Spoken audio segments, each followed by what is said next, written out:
Unraveling English. Restrictive and non-restrictive clauses in focus.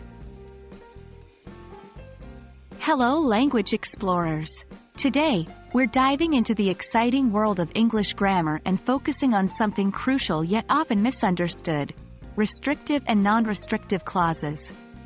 By the end of this video, you'll be able to confidently distinguish between these two types of relative clauses, and more importantly, use them correctly in your sentences. Let's get started. The first step to mastering this topic is understanding what these terms mean.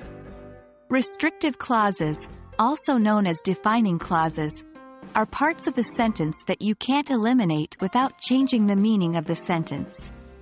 They are essential to the message you're trying to convey.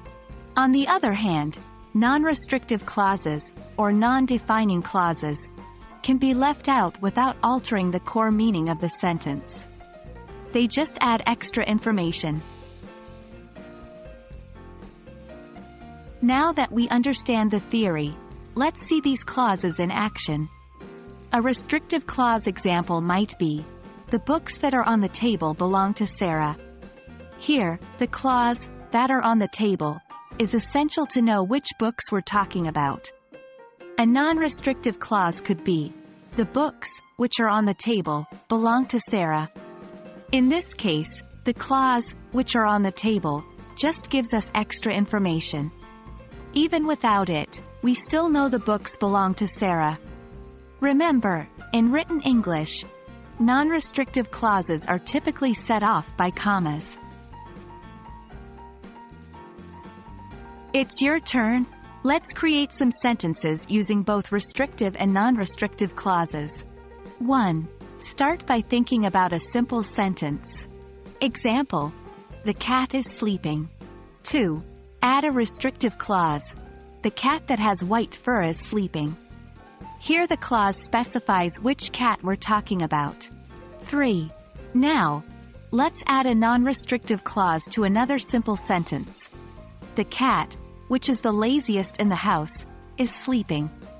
The clause gives extra information, but we'd still know the cat is sleeping even without it.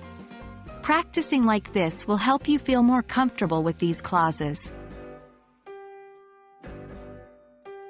Let's go through some exercises together.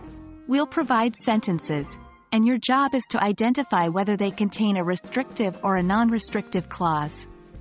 1. The people who arrived late missed the beginning of the movie. 2. My bike, which has a red seat, is my favorite mode of transport. 3. The restaurants that serve vegan food are becoming increasingly popular.